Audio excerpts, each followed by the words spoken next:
People have been taught from moral teachers and religious teachers, do not think about bad things. Thinking I will just remove negative thoughts and I will have positive thoughts, all the best, it's not going to work. You cannot do anything forcefully with this mind. This is the most beautiful thing you have. It's just that you need to pay little attention as to how it functions. People think there is something called as negative thought and positive thought. They want to remove the negative thoughts and have only positive thoughts. For such people, I would ask them to just experiment for 10-15 seconds. Let them forcefully remove one thought from their mind. For example, next 10 seconds, just don't think of a monkey. Try not to think of a monkey for next 10 seconds. You will see you will be full of monkeys. So what I'm saying is, this is the nature of your mind, because in this mind, all the three pedals are throttle.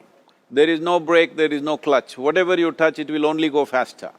In this kind of mind, people have been taught from moral teachers and religious teachers, do not think about bad things. Well, since then it's been a full-time job.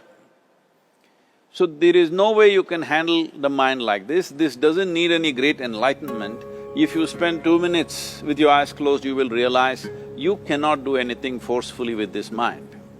So, I want to remove negative thoughts. Do not ever go in this direction, because what you want to remove will become your quality. Always you will be on it. So what should I do?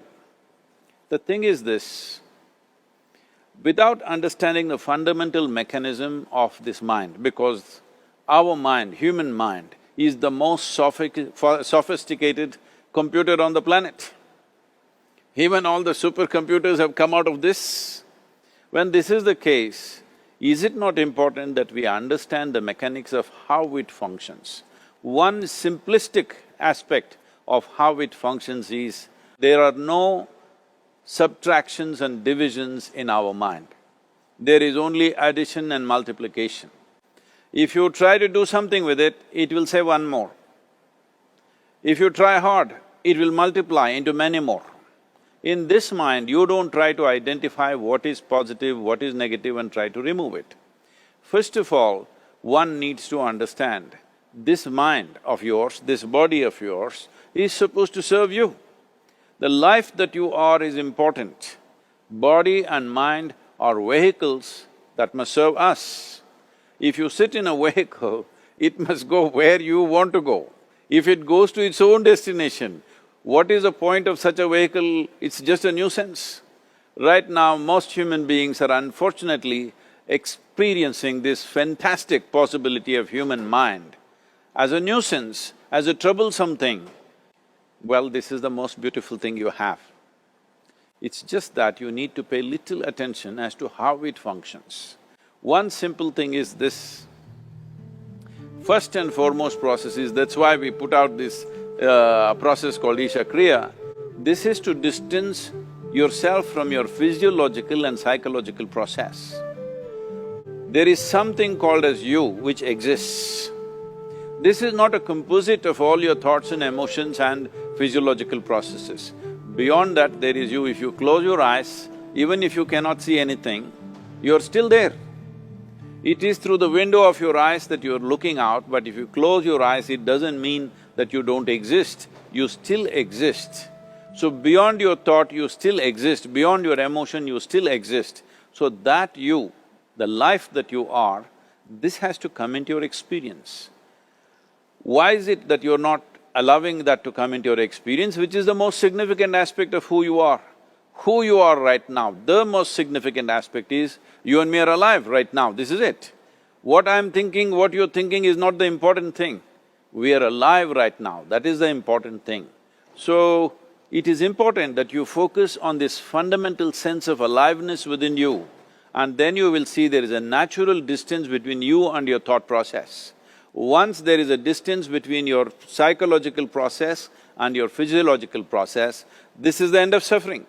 Because there are only two kinds of suffering that human beings go through, physical suffering and mental suffering. Once you create a little space between you and your mind, between you and your body, this is the end of suffering.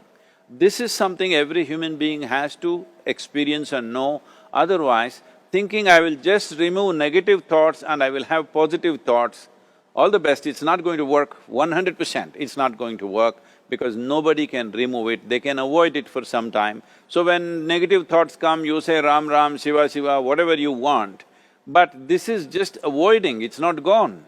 The moment you stop that, it will pop back with great force, otherwise it'll come back in your dreams. So it's very important, first of all you need to understand your anger, your resentment, your fear, your anxieties, the negativity that you generate. Generally resentment, anger, it is always directed towards somebody. But we need to understand this is poisons that we are drinking and expecting somebody else to die. Fortunately, life doesn't work like that. If I drink poison, I die. If I drink poison, you don't die. So, we need to understand this. When I say poison, today you can have yourself chemically analyzed.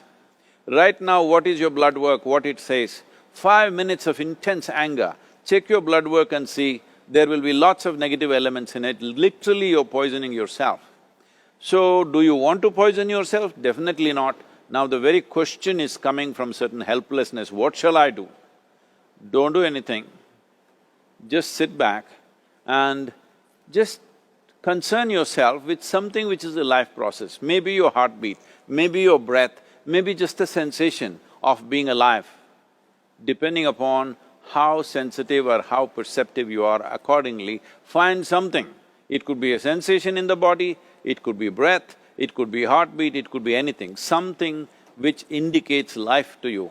Just pay attention to that for some time. Slowly you will see there is a distinction between what is you and what you have gathered, which includes both your physiological and psychological possibility or mess, whatever you made out of it.